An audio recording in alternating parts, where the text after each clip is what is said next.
Hola Andrea, ¿cómo estás? Mucho gusto. Mi nombre es Jessica y pues junto a mis compañeros el día de hoy te vamos a realizar una entrevista. Es pues Isabela, Christopher y Paula con el propósito de que nos cuentes en qué trabajas, en qué campo te desempeñas y qué es lo que haces allí. Bueno, entonces yo me presento, mi nombre es Andrea Maya, soy profesional en psicología, graduada hace 4 años.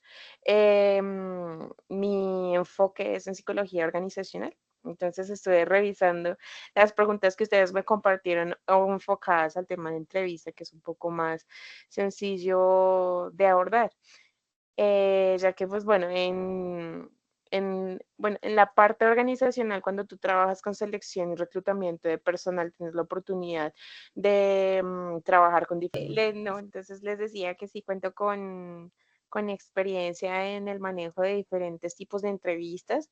En el ambiente organizacional se manejan entrevistas por incidentes críticos, entrevistas de tipo STAR, entrevistas por competencias o una simple entrevista normal que a veces se realiza en cualquier tiempo en el momento de abordar una entrevista para la postulación a un cargo que, que se requiere. Eso. Y adicionalmente a eso, queríamos saber si nos puedes contar dónde estudiaste y qué posgrados tienes. Ok, yo estudié en la Universidad Iberoamericana, no tengo posgrado, pues cuento con algunos otros cursos adicionales en la parte de gestión y recursos humanos. Y ya, esa es mi formación profesional. Actualmente estoy pensando en realizar una especialización en seguridad y salud en el trabajo para poder trabajar en el área de bienestar y auditoría. ¿Cuántos años llevas trabajando en esta área? 4 años. Ok, gracias. Bueno, vamos a empezar como con unas preguntas puntuales. Ujú, Como viste, son tres categorías, pero pues ujú, vamos a hacer el filtro de unas, pues por el tiempo y demás. ok. Nos gustaría saber qué habilidades consideras esenciales para realizar una entrevista efectiva en tu campo. Bueno, en mi campo es muy importante conocer el nivel de cargo que se está buscando, las competencias que se requieren, tanto transversales como en experiencia y sobre todo pues conocer qué es lo que quiere la empresa en los candidatos. Digamos, puede existir ese perfil oculto que te digan, necesito que cuente con 29 años, sea experta en recursos humanos, pero te dicen, tiene que tener, por ejemplo, habilidades para liderazgo y un temperamento fuerte, pero no tiene que ir de pronto incluido en el perfil, sino que ese sería identificar cuáles serían esas características de perfil oculto que se requiere. Y la planeación y decir las estrategias de la organización para efectivamente conocer si de pronto un perfil podría ajustarse a las necesidades pues de la empresa. En mi rol, sí, en organizacional, es muy importante eso, sí. Ok. Ahora, en la parte de tu experiencia, que nos comentas que vas 4 años, ¿cuáles son los principales desafíos que has enfrentado al realizar entrevistas en tu contexto laboral? Bueno, depende. Creería yo que existen diferentes brechas al momento de hacer entrevistas, por ejemplo, cuando se manejan de manera virtual, cuando se manejan de manera presencial. Cuando tú tienes la oportunidad de hacer una entrevista de manera presencial, tú tienes la oportunidad de darte cuenta de los gestos, de las expresiones de las personas, de sus posiciones, de cómo están sentados, si tienen sus brazos cruzados, si tienen sus brazos abiertos. Por ejemplo, en organizacional, eso se ve mucho. Y en clínica me imagino que también cuando tú tienes los brazos abiertos en una entrevista es porque tienes una persona que está abierta hablándote, es una persona que está, siente extrovertida contigo, pero si tienes una persona que está así todo el tiempo es porque sabes que la persona está cerrada. Entonces, normalmente eso tú no lo ves en una entrevista presencial. O, por ejemplo, puede que una persona en una entrevista virtual solamente está arreglada de arriba para abajo y de ahí para allá no, entonces tú no puedes ver cómo también a veces el nivel de compromiso o seriedad que se tiene en un proceso de selección. Abordar un poco más sobre la entrevista con tu experiencia, pues queríamos preguntarte de qué manera es la entrevista como una herramienta que permite obtener como la información necesaria para suplir como las necesidades de la población o bueno, que en tu campo se necesitan. Y si no, si la entrevista no lo cumple como en su totalidad, pues que nos cuentes cuáles otras pueden funcionar. En realidad, en el área de psicología organizacional, la entrevista es una buena herramienta. Hay empresas en las que de pronto no tienen la capacidad económica para, por ejemplo, comprar una batería de evaluación psicométrica. De pronto hay empresas en las que no hacen entrevistas. O no tienen capacidad para hacer entrevistas de competencias, es decir, que tú tengas el nivel de experiencia, por ejemplo, en Excel o, por ejemplo, en alguna herramienta determinada que esté solicitando la empresa. Es ahí donde la entrevista empieza a generar un rol muy importante porque pues en la entrevista tú puedes conocer quién es la persona, cómo es la persona, cuál es su rol, cuáles son cuál es su red de apoyo, la persona cómo reacciona a diferentes situaciones de acuerdo a lo que uno está evaluando. En dado caso de que no, por ejemplo, si no hago una entrevista, si a mí me dicen, no, necesito que usted me es el candidato, que pasa a veces, pero no tenemos tiempo para hacer entrevista. ¿Qué puedo hacer yo? Puedo hacer un assessment center. En el assessment center puedo medir competencias y habilidades que tiene el candidato y a la vez también puedo conocer quién es la persona, pues a través de la presentación de su assessment. Perfecto, muchísimas gracias. Ya en como en esta línea que estás tocando, me gustaría hacerte otra pregunta. Tú mencionas que, aparte, claramente de la entrevista utilizas también a veces Assessment Center. Ujú. En este caso, aparte de utilizar Assessment Center y la entrevista que mencionas que es algo común dentro de la psicología organizacional, ¿utilizas alguna otra técnica, algunas otras pruebas, algo más que te ayude a la hora de por lo menos filtrar o perfilar no sé, el cargo que necesitan o que estás buscando? Una simple llamada telefónica, cuando te haces el levantamiento, el reclutamiento, llamas, listo, a la persona, le preguntas cómo está, obviamente le ofreces la oferta y de ahí empiezas a indagar un poco acerca de su experiencia, si cuenta con la experiencia que se requiere, si se ajusta a las condiciones que tiene la persona, pero pues es más, o sea, es muy sencillo poder establecer esa comunicación con el candidato, ya sea cuando tú le haces una llamada telefónica, ya sea que lo reclutes a través de un celular, pero pues siempre se maneja tipo encuesta, porque pues, tú cómo vas a saber cuántos años de experiencia tiene una persona, o cómo vas a saber si la persona, por ejemplo, te maneja la herramienta que tú necesitas que te maneje o que haya realizado el rol que tú necesitas que maneje la persona. Siempre va a ser a través de una encuesta, ya sea larga, ya sea pequeña, ya sea una entrevista cualitativa muy pequeña peque- de su, de su experiencia laboral, ¿sí? Eso. Perfecto. Ujú. Otra pregunta. Cuando tú estás teniendo entrevistas presenciales, yo creo que virtual, como lo mencionaste, es mucho más complejo observar el comportamiento y como, sí, observar al entrevistado. Cuando las haces presencial, ¿en qué te fijas tú a la hora de hacer las entrevistas? O sea, ¿qué comportamiento observas de estas personas? ¿Qué gestos, qué movimientos que a ti te indican como, bueno, algo está pasando, algo le incomoda, algo le está molestando? Ok. En desde el principio, ¿no? Desde que llega la persona, desde cuando tú la citas, o sea, ay, sí, ¿dónde es? Ay, sí, espérame un momento, necesita anotar la dirección. O que se espera, o sea, si tú dices, sí, listo, ya, esto sí está siendo un factor de motivación porque la persona se está interesando para saber dónde es la entrevista. Y otra cosa diferente, si la persona, sí, claro, queda atenta que me compartas la dirección por WhatsApp. O sea, pues estás esperando a que te lo compartan y no estás mostrando como ese interés. Cuando ya llega el día de la entrevista, si la persona a mí me llega puntual, pues puedo identificar puntualidad, puedo también identificar el tema del compromiso.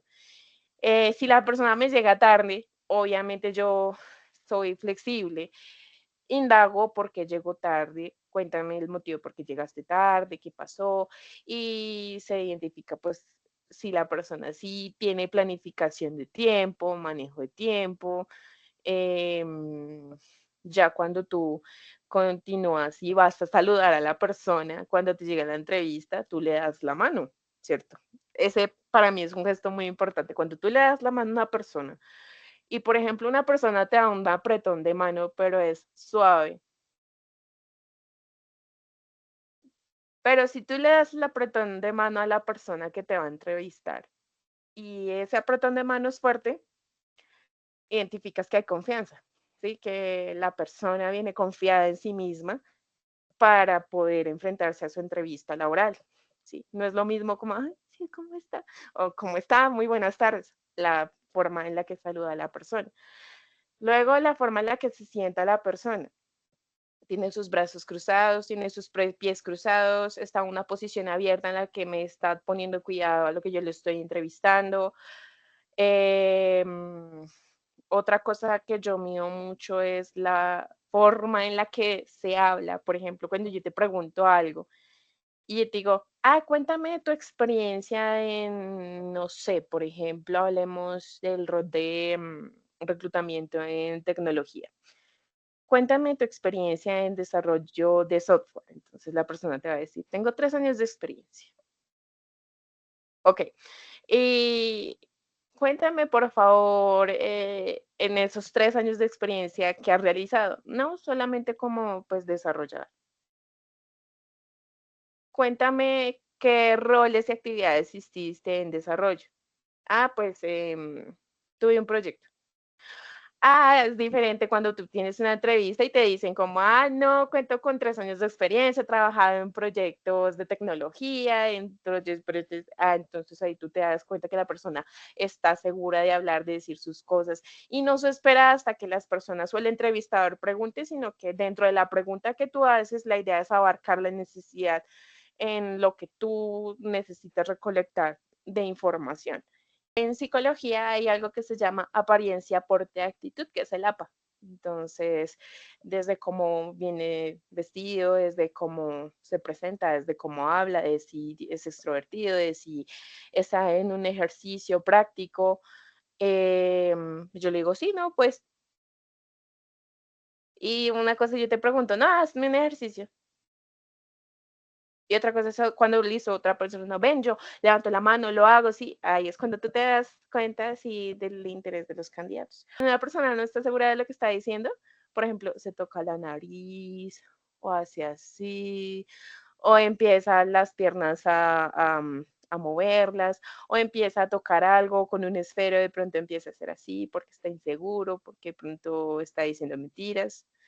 Sí, más o menos eso es lo que yo he podido identificar dentro de mi tiempo de experiencia.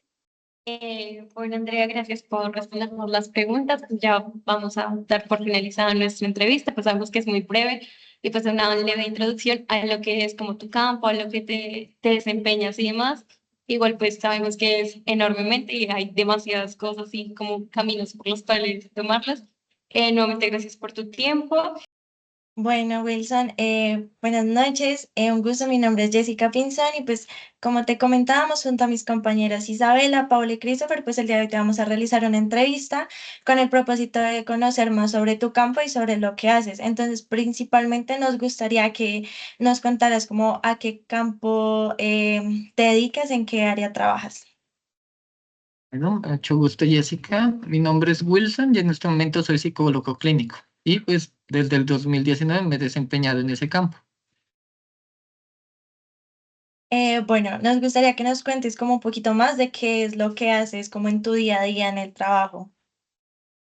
De acuerdo. Pues es más que todo como esperar a los pacientes, agendarlos, hacerle los recordatorios de las citas, para estar pendiente ahí que se presenten, porque por la cultura que se tiene hay muchos pacientes que cancelan. Pero ya al momento de iniciar la sesión, lo que se hace es, pues, consultar el motivo del paciente, comenzar a hacer observaciones y pues ya desempeñar como ir encaminando la terapia, ya dependiendo también del paciente. Y pues también siempre llevar un informe sobre cada una de las sesiones, que es uno de los puntos más importantes, diría. Ok, y a raíz de esto, ¿nos puedes contar como qué estudios tienes como en cuanto a pregrado y si tienes algún posgrado? Eh, en este momento solamente tengo el pregrado, pero sí es muy importante estarse actualizando. Por ejemplo, en este año, hace aproximadamente unos 2 meses, hice un diplomado de técnica, que es, eh, se me fueron el nombre de las siglas, pero es una terapia de tercera generación que constantemente se va actualizando. También tengo un diplomado en lo que es matrices de problemas, también logoterapia, mindfulness, pero créanme que es muy importante estarse actualizando, no solamente en cuestiones de la terapia, sino también en otros temas. Por ejemplo, eh, un enfoque que yo tengo es sobre sexualidad, entonces es un tema que también llevo estudiando, haciendo diplomados, también violencia de género, rutas de atención, que sí es verdad que no están directamente implícitas en la clínica, pero es muy importante tenerlos. Y también las regulaciones legales que conlleva todo esto. Ya nos vamos a entrar más como a las preguntas un poco más específicas sobre lo que haces. Ujú, ¿de acuerdo? Bueno, entonces vamos a partir de la primera. La primera que tenemos es si nos podrías compartir una experiencia significativa en la que una entrevista marcó un punto clave para tu proceso o algo que tú digas como esto realmente me dirigió hacia otro lado o me generó otra vista con respecto a la realización de entrevistas o el desempeño de tu campo.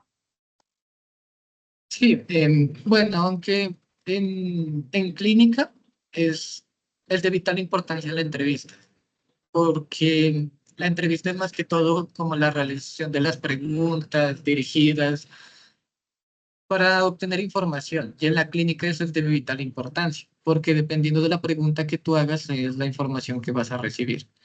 Y el clínico en terapia, pues uno trabaja desde lo que la persona le dice. Entonces uno tiene que tener mucho cuidado con el tipo de preguntas y no direccionarlo de pronto a lo que uno cree, sino darle paso a la persona sobre la experiencia y sobre lo que ella necesita trabajar. Una experiencia que ella haya tenido con esto es en las primeras instancias. Yo creo que cuando comencé a trabajar con la fundación, que el contacto era más directo con los pacientes. Y fue que llegó un caso donde se había presentado una violación. Entonces, la idea es que en ese tipo de preguntas uno tiene que tener mucho cuidado, porque si es verdad que uno necesita saber qué fue lo que pasó y si eso está influyendo en algo, pero también es muy importante no revictimizar a la persona y también ser empático con la persona. Entonces, dependiendo de lo que tú digas o hagas, todo se va a desenvolver en eso. Y es muy importante saber de qué manera realizar las preguntas, el tono, o sea, tener en cuenta todos los factores que pueden tener en la comunicación para mm, llevar de mejor manera todo este tipo de temas que son muy delicados.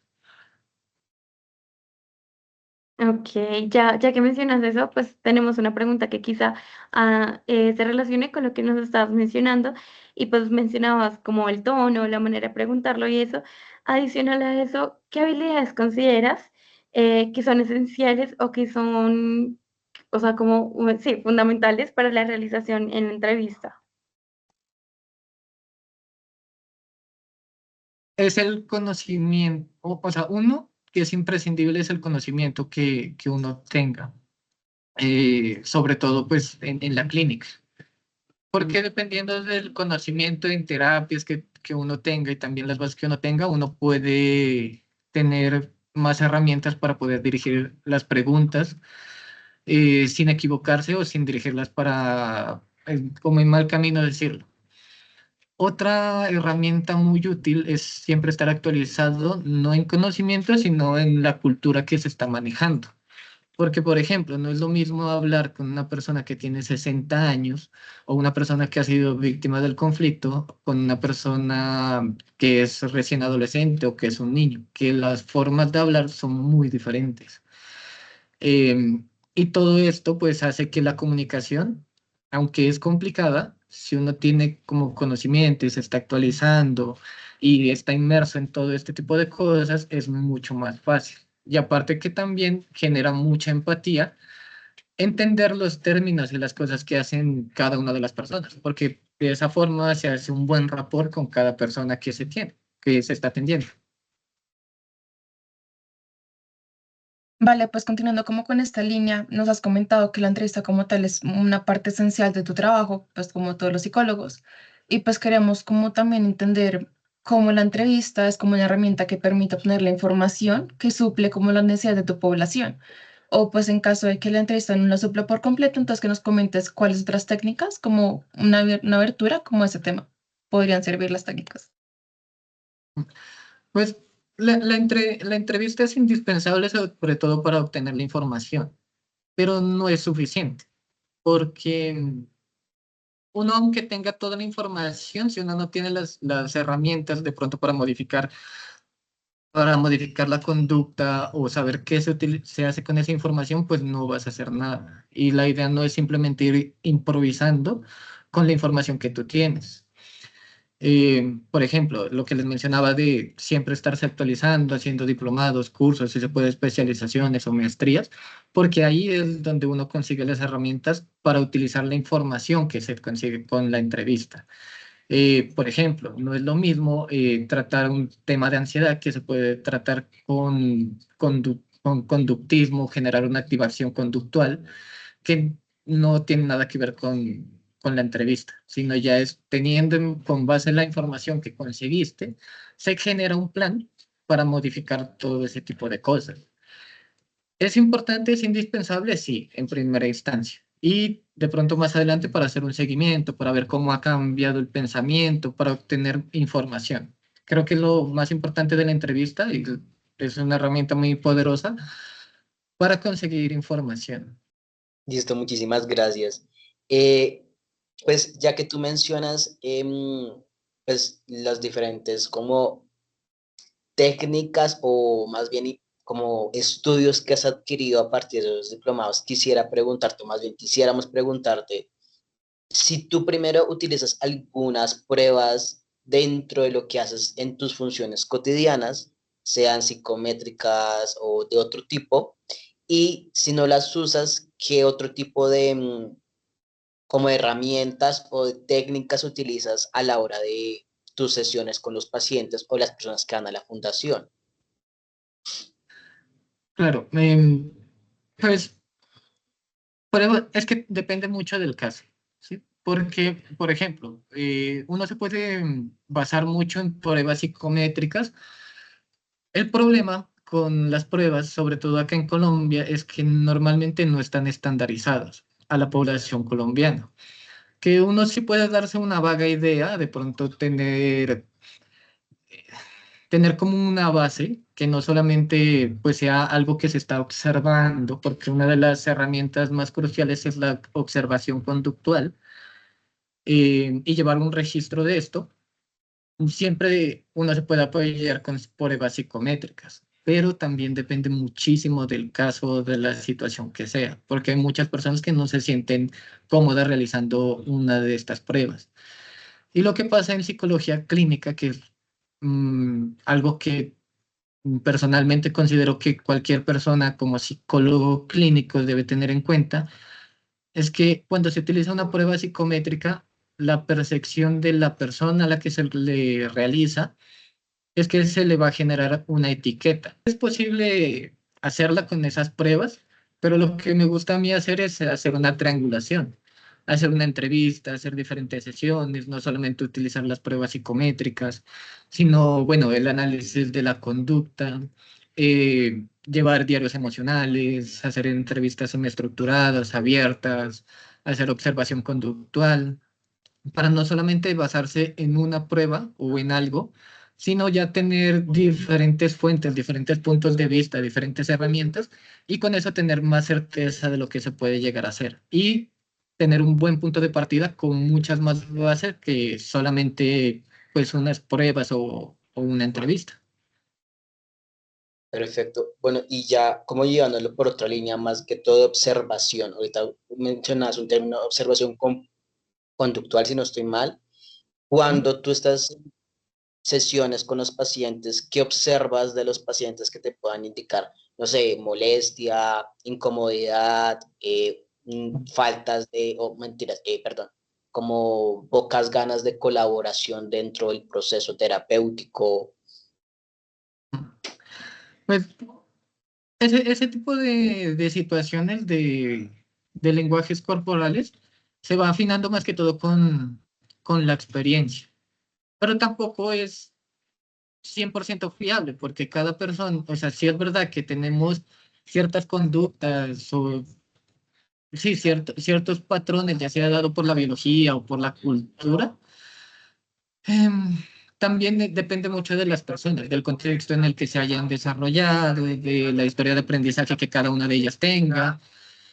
Es lo mismo que con la anterior pregunta que les estaba comentando, y es, no solamente basta con tener un punto de vista o una herramienta, sino lo mejor es siempre tener varios puntos de vista. Con la observación comportamental es crucial porque sí, uno puede ver molestia, uno puede ver enojo, uno puede ver de pronto apatía hacia el proceso, pero ahí viene. Una cosa es la interpretación que yo estoy teniendo sobre eso, pero cuando se está presentando ese tipo de cosas, lo mejor también es preguntar, comunicar, porque una cosa es suponer a través de la interpretación que uno hace y otra cosa es tener certeza de la información que uno tiene. ¿Sí? Y la única forma de tener una información no verdadera, sino, o sea, sino como tener certeza de lo que está pasando, es comunicarlo, diciéndolo, preguntándolo y partir desde ahí. Porque en la clínica tenemos que tener el principio de buena fe. Muchísimas gracias. Pues de antemano, pues agradecerte pues por tu tiempo, por haber estado presente en la entrevista, por habernos respondido pues las preguntas realizadas y hechas pues por el equipo.